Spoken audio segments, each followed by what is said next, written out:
Welcome to the only daily research news video report, your research business daily report, where we're sponsored today and this week by KL Communications, the experts in customer co-creation whose proprietary crowd-weaving platform is powering the next generation of online insight communities.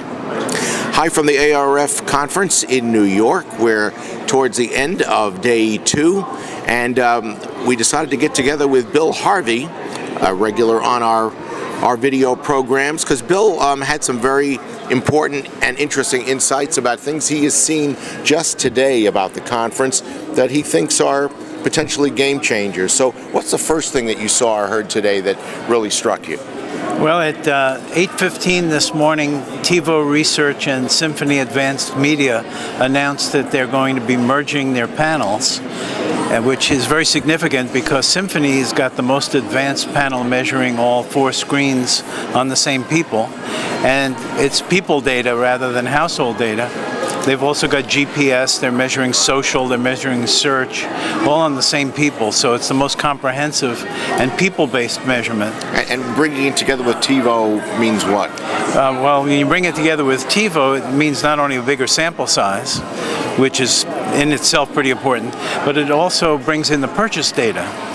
So you have the value of the purchaser targets, and then ultimately, when the sample gets big enough, you have ROI. So you're able to do, for example, in terms of second screen, here at the conference, both Dave Poltrak and Turner, both CBS and Turner, were talking a lot about second screen and about how important it is for advertisers to be on the second screen.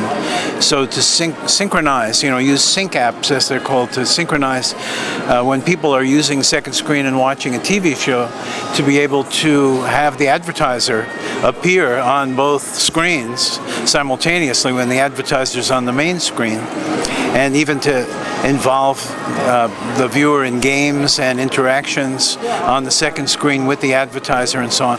So imagine being able to relate that actually to the purchase effects. Right now, Symphony's been doing some great research where they relate it to changes in ad recall and ad persuasion, which is very important, but it's still short of purchase. When you put these two companies together, they can go all the way. And then put an actual dollar value on, because ROI suddenly makes everything fungible.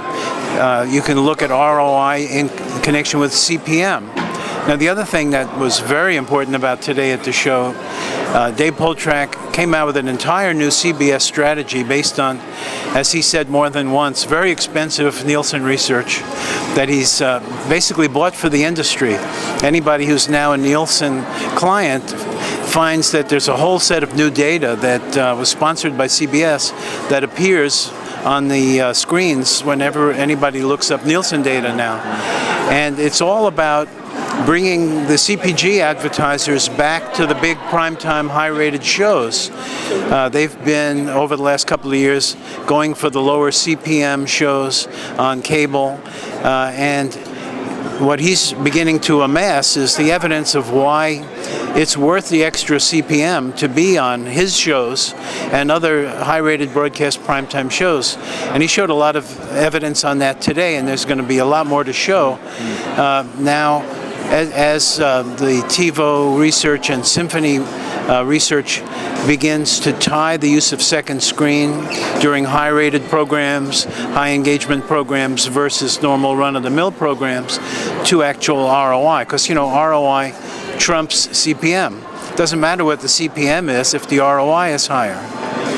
Okay, let me go back to the first item about the combination between TiVo and Symphony. Are they going to find a very willing business audience out there to buy that data? Well, both companies have done quite well in terms of getting advertisers to pay for their individual services. And the one thing that has been holding Symphony back, I think, not that they're not growing very, very rapidly, but they could grow even more rapidly, is they've got an 11,000 sample, which doesn't sound so bad. Nielsen's only got an 18 or 20,000 sample. But when you get down to the incidence rates for use of specific applications on specific devices, it fractionates unbelievably. I mean, it gets down to very, very small numbers. So you need a bigger sample size to measure these new multi-screen phenomena. Today was all about creative here at the ARF. And the neuroscience guys, first of all, ARF came out with a very strong endorsement of neuroscience, saying that over the last few years it's progressed so much that they're now willing to say from the main stage today that it's probably better for copy testing than the stuff that's now and has traditionally been used for copy testing. Kind of a major statement. And yet, so we looked at Pranav Yadav, the CEO of Neuro-Insight, which is one of my favorite neuro companies, and I love neuro. He was relating the different kinds of things that lead to emotional engagement. And one of the things he said was the biggest was the compatibility between the content of the commercial and the program environment in which it's placed. So, yes, the new media, not that digital is nowadays not really considered a new medium, but the ROI story is there. Kind of not yet proven so much for mobile. Unless somebody has some data, please send me and educate me.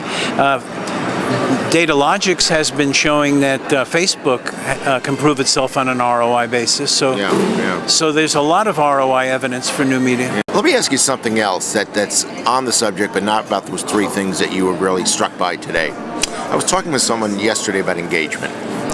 And my point of view, because of my gray hair, is that if you're talking about television engagement, if you're second screening, you're not really engaged with the television program. And they said to me, you need to be corrected. If you're a young person, that's not true. So do we need potentially two different measures, maybe even more, of engagement depending on your age group? We do, but it's even more than that. So Symphony did a study where they showed that if you tweet during a TV show, not even necessarily about the TV show, if you tweet during a TV show, you're less likely to switch away during commercials. Now, in a way, that's because you're absorbed in one thing, so why would you try to escape the commercial? But it's also possible, based on some of the Jack Wachschlag research at Turner, that there's more joy to watching TV when you're doing it socially, even if the person you're being social with isn't physically present. If you're communicating with somebody socially while you're watching TV, even if that other person isn't watching the same show, you have an enhanced experience because of the social aspect. So you're enjoying the show more. So I think that we have to really dig the layers of the onion. That engagement is going to mean a lot of different things, and it's going to relate to people's motivations, it's going to relate to the benefits of being social people, and I think sync apps, which David Poltrak today was talking about, as I've been saying for quite some time, I think sync apps are going to be very important for broadcasters and cablecasters to use to keep people as maximally involved with the advertising on TV as possible. Okay. Bill, we got to do this more often. Yeah, I look forward to it. Okay, great.